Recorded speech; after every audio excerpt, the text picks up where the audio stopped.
Well, Hannah Kopen, like Hey. Hannah open with a K. Yeah.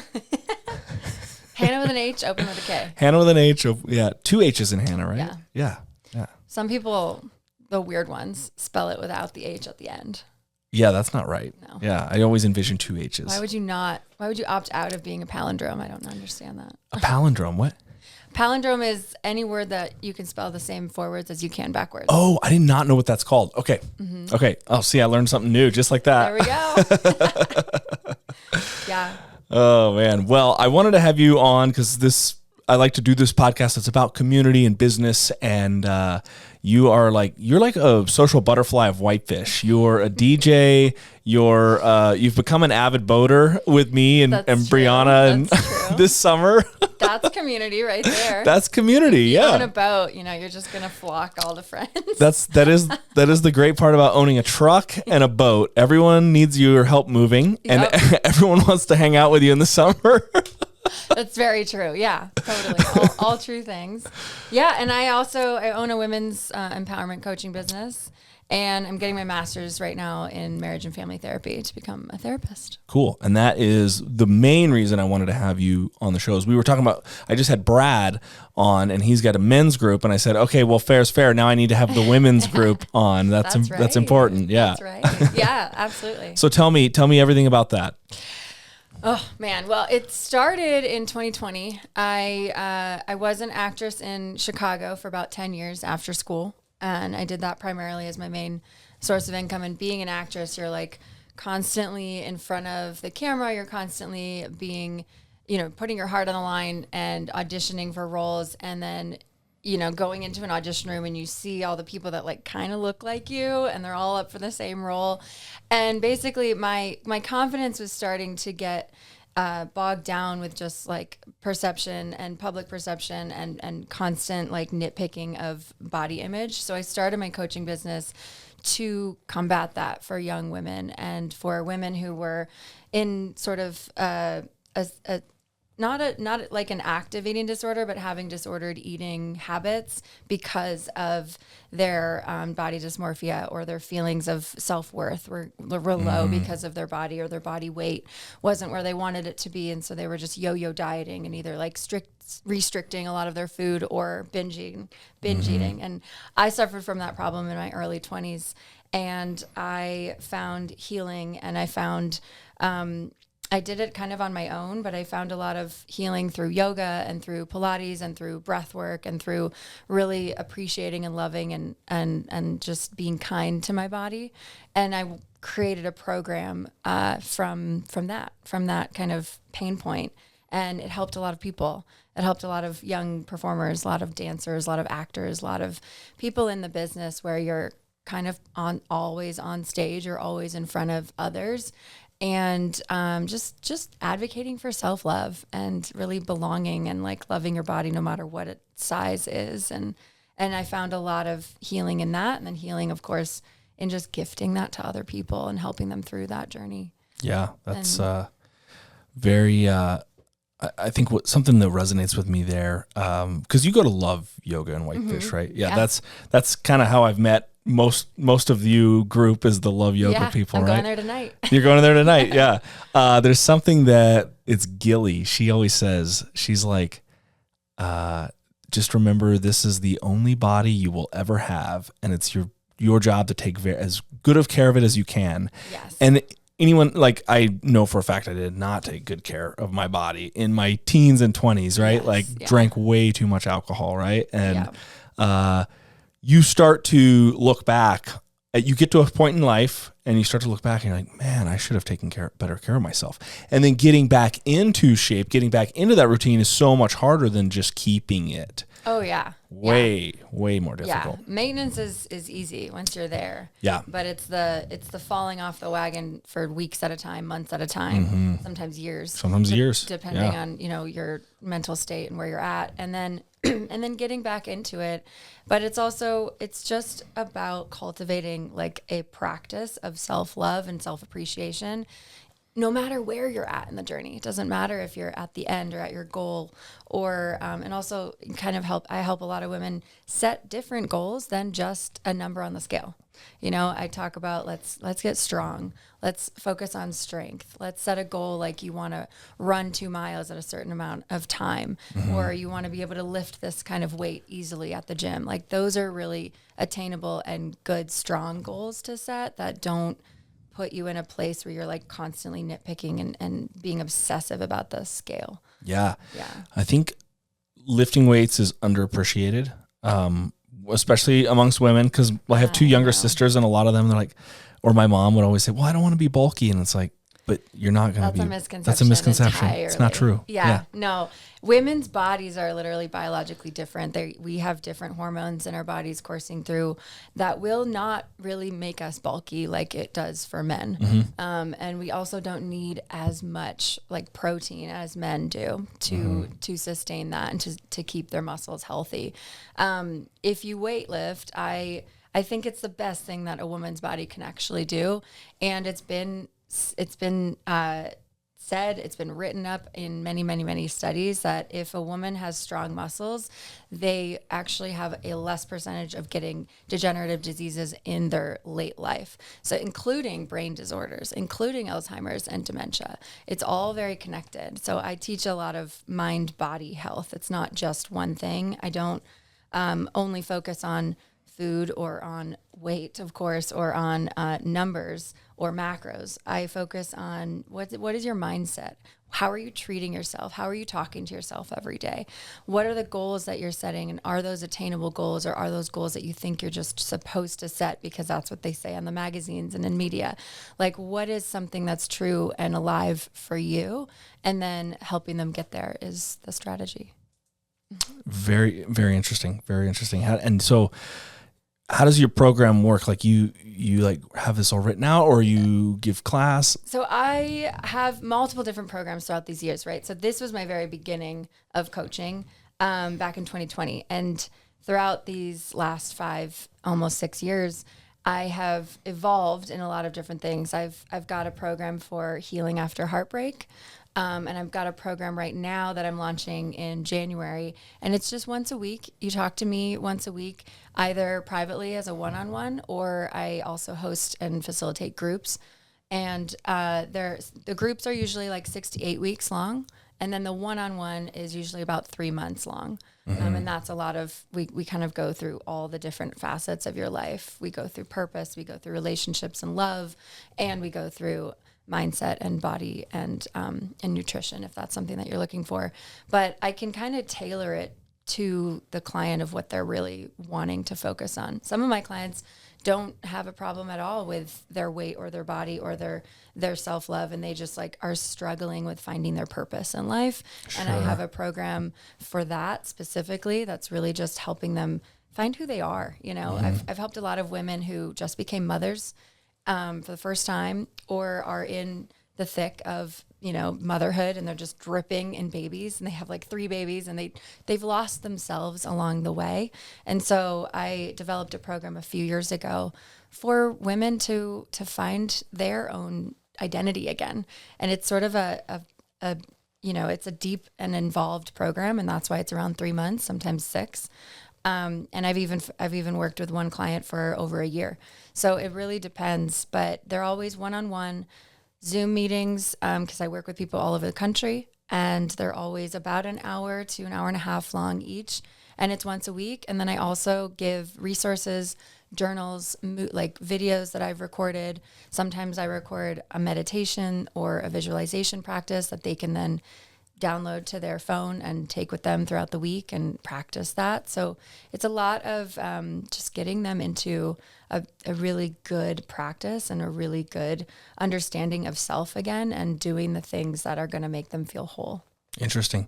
You said something that just caught my eye, because I was on a first date with a lady last night, and she said that she tends to lose herself in relationships. And I never understood that until recently, and like looking back, and I was like, oh, I think I've always done the same thing, because they kind of are like a blur to me. And it's like, oh, I don't really remember being that person. Like, I don't really remember becoming that person. And is that common amongst most people? They lose themselves? It's incredibly common. I think it's incredibly common for women, and for men also. It's not gender specific necessarily. It's really, if you consider yourself a people pleaser, if you feel like you want to keep the peace and want to make them happy, and that sometimes can go at a cost at your own happiness or your own likes. If you don't want to make waves, if you don't want to start a fight, walking on eggshells. Walking on eggshells. It's really that like desire to be chosen. And that I think everyone has. I don't know a single person that doesn't want to be loved and want to feel chosen by their person. And so sometimes a way to get to that place, or in their mind to get to that place, is to do and focus on what they want and what they think is right and what that person is saying. And especially if you're in a relationship with someone that's a little bit more dominant or a little bit more controlling and directed, and what they know what they want, and they're clear, and they like have a direction that they're going, or they have a dream that they're working towards. I, for instance, absolutely have fallen into that camp where I focus so much on helping my partner's dream come true that I've like completely forgotten what mine are. You didn't take care of your own dreams. Yeah. Reciprocity is, it took me a while to understand that, you don't really, I feel like men often like, you feel like you're like, well, I'm doing all those things and I am being a good guy. Right. Like, but you don't, if you haven't like had a good example growing up of what that looks like, you don't really know, because you don't know what you don't know. I'm kind of speaking out of turn, but no, you're not. That's 100% true. It's about learning how to advocate for yourself with respect and with also clarity and like your understanding of where your direction goes. And then also being supportive and being helpful to your partner is necessary for a healthy relationship as well. But it's just, don't do it at a cost to which you like forgotten yourself and your needs along the way. It really does. Like I teach this a lot. It begins with you. Every relationship, every dream, every desire, every, ambition that you have, where are you taking it, and are you clear on what you want? Are you being able to communicate that clearly? Are you advocating for things that are important to you still? Yeah. Because that's all very, very important. You have to teach people how to treat you. Correct. And nobody really teaches this. You don't learn this in school. You don't learn this most people don't learn this from their parents or whatever. I learned this just through being an employer, right? And it's like, I have to teach people how to, I not to sound egotistical, but it's like, no, I am the boss. Like I do have to run this company, and I have to collect bills, and I have to do that. Like I have to teach you how to treat me as your, respected leader. Right. Yeah. And then you figure that out, and then it's like, oh no, this translates into relationships too. Like you have to teach your partner how to treat you. Yeah, absolutely. That's a really great thing to say, and a really, really good point, because there have been so many people in my life, friends and clients alike, who have just constantly just taken the scraps and gone with it and felt like that was enough. Or they've, gone above and beyond for their partner, but then their partner was just like kind of blowing them off or not really reciprocating 1% that. Or effort. Just giving them like the bare minimum so that they will stay, but not really meeting them halfway or not going above and beyond themselves. And the more you accept that behavior, the more you're literally training that person. Oh, that's great. I don't have to do anything. I don't have to lift a finger. I don't ever have to cook you dinner. I don't have to take you on a date. I can just call you at 10 p.m. and you can come over, because you will. And you have, and that's learned behavior. Yep. If you had boundaries and you stuck to your guns and you knew that your worth was better than that, and you're ready to like advocate for your self-worth, you wouldn't accept that. And you'd be like, no, bye-bye. Next. It's very true. It's very true. But it's hard to like change your behaviors too, because you feel like you're being mean, right? Like, you feel like you're being mean none to of this them. is easy. No. And I wish it was taught in school. Like I wish we had an emotional intelligence class in like grade school, or just learning how like our own self-worth and what that means and how to advocate for it, and different conversations we can have with people about boundaries. Boundaries is something that I myself also didn't learn Me until my neither. like 20s, Yep. like late 20s. Yeah. Like what? Like what is wrong with that picture? We should learn that earlier on. And if we have parents that are in, I come from a family of divorce. My parents got divorced when I was 6 years old, and my mom and I kind of had like a very enmeshed relationship. We're really, really close and we're really, really deep, but it was just her and I don't have siblings. So it was just her and I. And that's a really interesting relationship, just like a single mother and daughter. You get like into this friendship zone so that the boundaries are like completely out the windows. Like my mom is like my best friend at some times. And then other times she's my worst enemy. And then other times like we're in this power play where like I want to assert independence, but she wants to control because she thinks she knows better. And so it's like this weird relationship that just blurs every boundary possible. And so I didn't learn even what boundaries were or how to set them until like later in my 20s when I started doing the work. And this is the work, and it is a lifelong journey. It's never like perfect with no matter who you're with or who you marry. It's always going to be a kind of a moving, breathing organism, just like any relationship is. Yeah. My parents, they're still married. Been married for, I think, like 40 years, like a long time. Wow. Yeah. And which is congratulations. it's very unique, right? Yeah. Like most people have divorced parents. Yeah. And my mom never taught me anything about relationships. My dad just taught me to be a gentleman. And like, you gotta like, I had 2 younger sisters, and he's like, always take care of your sisters. Like you have to, include them and like help them and stand up for them. And, just my dad taught me to be a gentleman, like open the door. Love that. For, even if it goes unappreciated. And it always goes appreciated. Even if someone doesn't say it. Even if they don't say it, it does go appreciated. It does go noticed. And I found at points in my life, like when I got away from that, I didn't feel good about myself because I wasn't like living up to my true character. And then and I'm like, okay, well, I understand most men don't do this, but I don't feel good if I don't do what I was trained. Like this is just ingrained in me. So I have to like stick to my character. Right. Yeah. Which I think most people appreciate. I love that. I think that's wonderful. And I think a lot of people don't even know their character yet, or they haven't gone to the nth degrees to find out all the different ways in which they can better themselves. And that's why I think coaching and therapy can be really helpful and really unique in that way. That's what I hope to provide people, is just giving them like a clear set of understanding of their values. And if you are living in accordance to your own values, the things that you value the most, and your hierarchy of needs, it shows in everything that you do, in every friendship, in every work relationship, in the way that you manage people, and of course, in your love life as well. And I think that's something that gets lost in translation a lot, or we don't even know the importance of values. I didn't for a long time, and until I did a lot of reading and like understanding like, oh, this would be a really helpful guide if I just like knew my 6, non-negotiable values, and I just lived according to those, and I made decisions according to those. I told my partner about them, and they agreed. Like that's like it's like a map that then you get for the rest of your life to stay true to yourself. Mm-hmm. Very well put.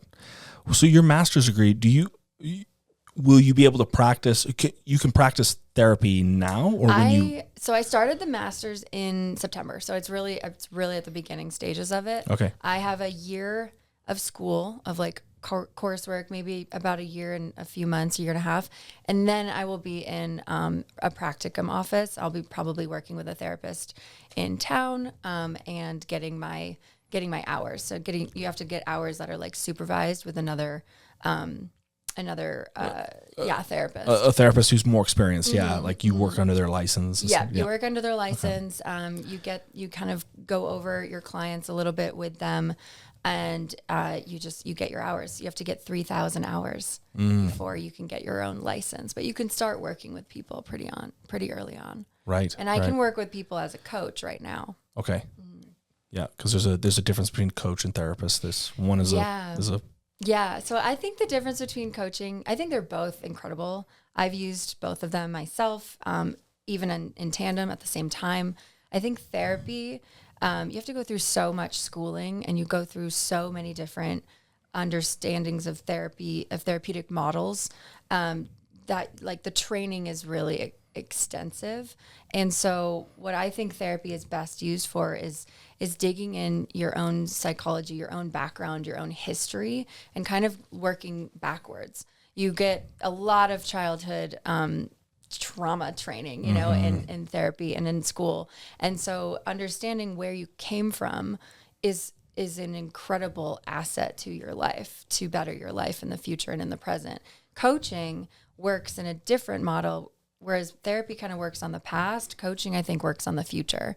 Coaching helps people get from point A to point Z in their life of like what they want, how they want to get there, what they're looking for, what they're seeking, and the coach's job is to guide them to that place in a very strategic way. So, a lot of my group programs like have modules where we work on one thing for 1 week and then we work on another thing for the next week, and they build upon each other until at the end of those 6 to 8 weeks, you have a clear plan, or you have a clear idea of where you're going to go next, or you're already there and it's done.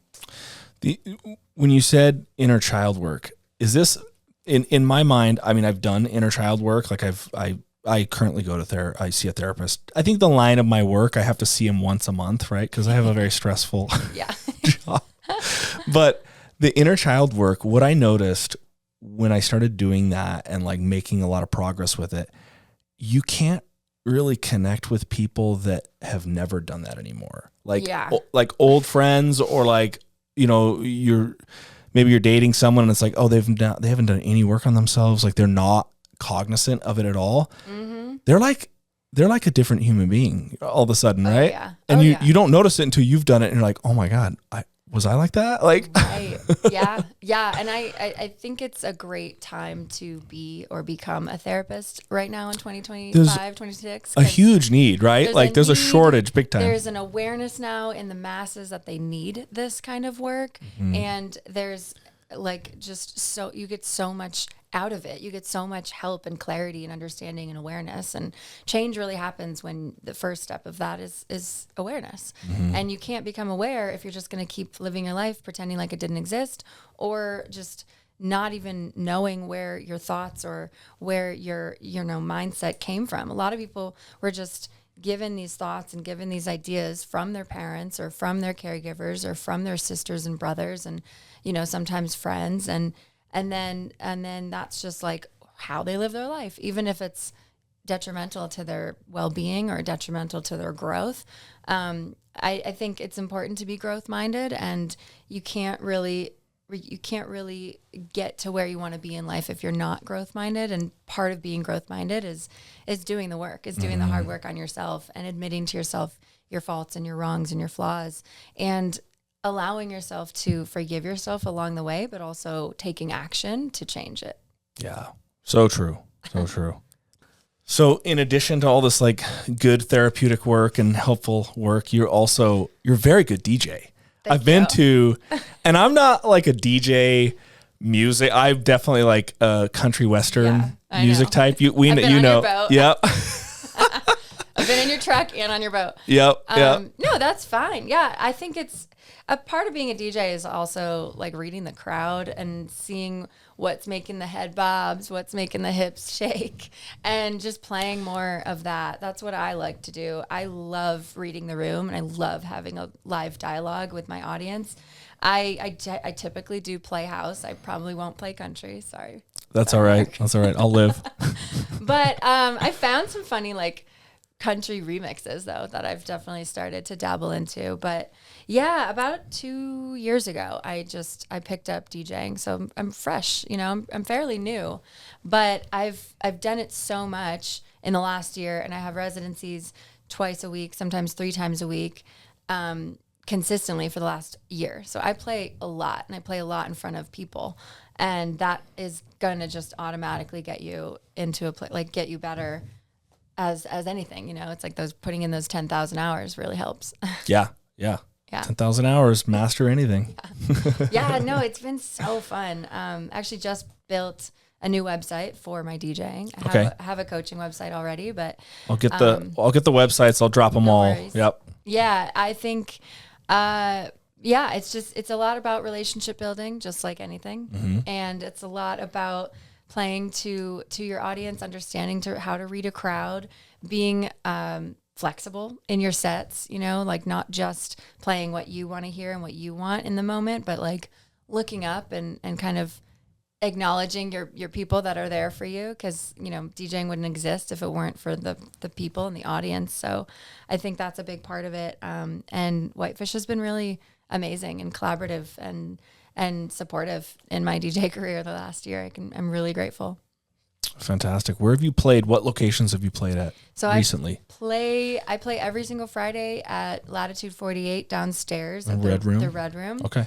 And I think up in January, I'm going to start playing there Tuesdays and Fridays every week. And then every other Thursday, I'm playing on the top of Urban Omni, so the very rooftop.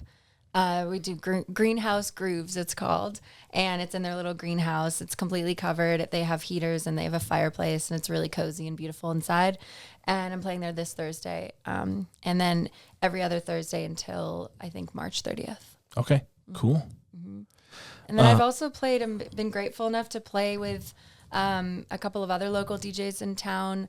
I don't know if you know Ryder, but he's a really good local DJ. He plays a lot of like bass music, a lot of dubstep, but he and I are collaborating on a New Year's Eve party coming up here at the Craggy Range. And then that's going to be really fun. Yeah. I love Craggy. Yeah. That's great. Yeah. Outside in the patio, there'll be heaters, and there's going to be patio games and a photo booth. So it'll be a good time. No cover charge too, which is cool. That's always nice. Yeah. I don't think Craggy never does a cover, do they? They don't. Yeah. That's their thing. I'm kind of cheap. So yeah.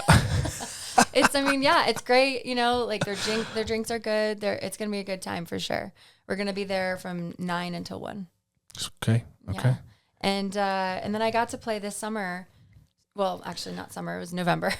I opened for Tycho, which was incredibly meaningful to me. Tycho has been a world-renowned global DJ and global performer and musician for more than 20 years. He started his band. He has a full band. That's like normally how he plays, but he's recently been just doing DJ sets around the globe. I think I saw him my very first time when I was 15 years old at a music festival, and I was completely blown away. I'd like never really heard of electronic music. Back then I was like really into indie and really into like punk and rock, and that was kind of my thing. And then I saw this music festival and I found my love for electronic music and his band, which is really cinematic. It's like chill. It's definitely not anything close to dubstep or what you hear sometimes in like the nightclubs nowadays, but his music is very beautiful and aesthetically pleasing and just like unique. And it's no lyrics, but it's all made with like synthesizers and guitars and piano licks and things that he genuinely creates in his studio. So I found it to be just eye-opening, and I got to tell him that this November after I played. It was really cool. That's fun. It's always cool when you get to meet someone that like, you know them through media or whatever, and it's like, oh man, I get to actually meet this person, and it's kind of like meeting like a politician for the first time. It's like people that you see on TV or whatever. And yeah. Who would be like a favorite artist for you to meet? Oh, probably anyone from the Red Hot Chili Peppers. I'm like a huge Red Hot Chili Peppers fan. Nice. Yeah, that was my jam. Have you seen them live? No, I never have, because they. I have. You have? Yeah. Where? I saw them. Oh God, it was like a decade ago at Bonnaroo Music Festival outside of Nashville. Outside of Nashville. Okay. Yeah, it's a really crazy, huge music festival, and it's incredible. It's really amazing every year.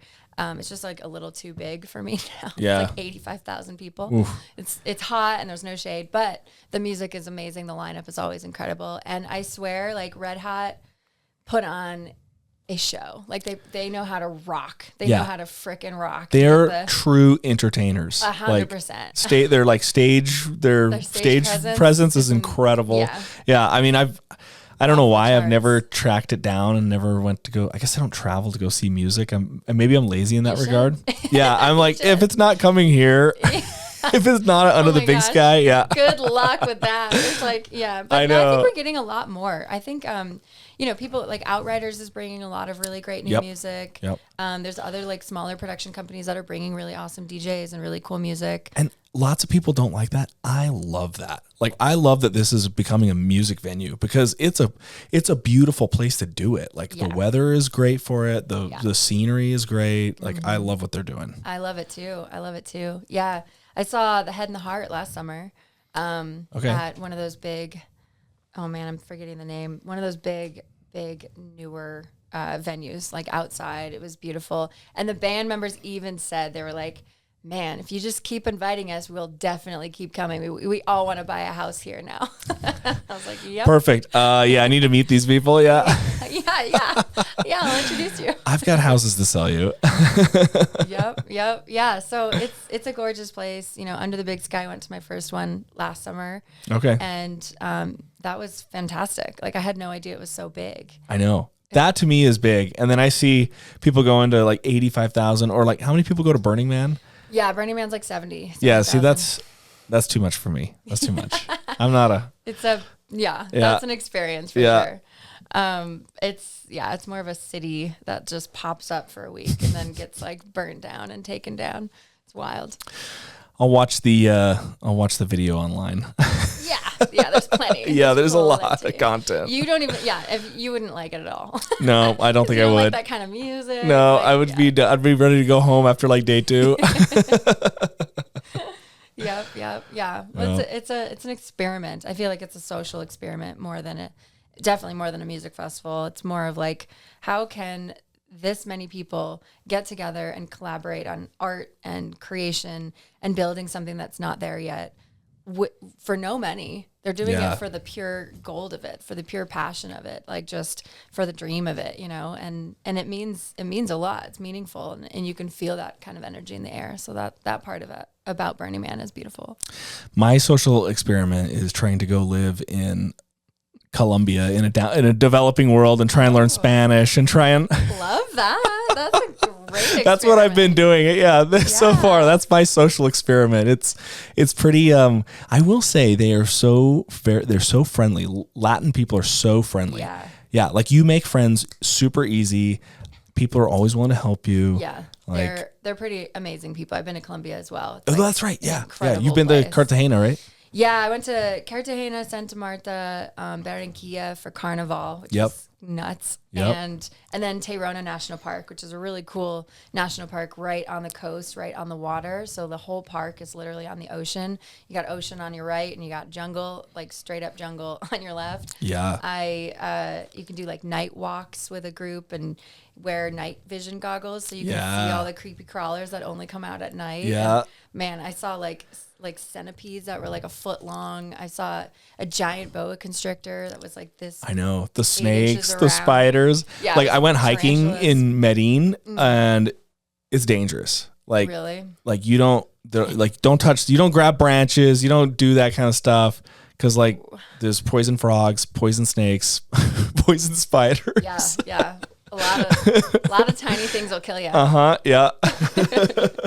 That's great. How long were you there? I was there for like 12 days in Medellin. Nice. And then I was there for I think like 8 or 9 days in Cartagena. Oh wow. And I have friends who live in Cartagena. So their sister used to work for me here, and then she moved to Texas. We don't have very much Latin culture here in Montana. We have zero Latin culture. Zero. So yeah, they don't enjoy living here. Yeah. She lived here for like 2 years and she worked for me for 1. And then her and her husband moved to Texas. And I'm like, yeah, I don't blame you. I wouldn't. Texas is probably a better place. Way better. Yeah.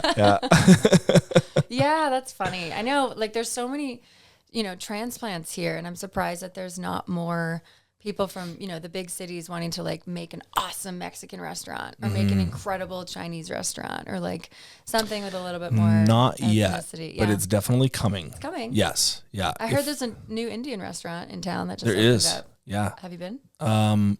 I think there's two. Okay. I've been to Himalayan Kitchen, south by the on the way to Marion on the bypass. But I haven't been. I think there's one downtown. There's one downtown. Yeah. Yeah. Yeah. I want to go. Okay. I gotta go check it out. Yeah. I gotta go look it up. Yep. Yeah. Yeah. Well, let's. I'll get your links from your business. And where are you? problem. You're playing New Year's Eve. Yes, playing New Year's Eve. I'm on at 10, but the evening starts at 9 p.m. We've got another DJ before me, Split Minds. It's me, and it's Ryder. And that's at the Craggy Range. Okay. Cool. Yeah. I'll plan on it. Cool. All right. Well, thank you so much. It's always a pleasure. Thank Glad to have you on. Yeah, thanks so much.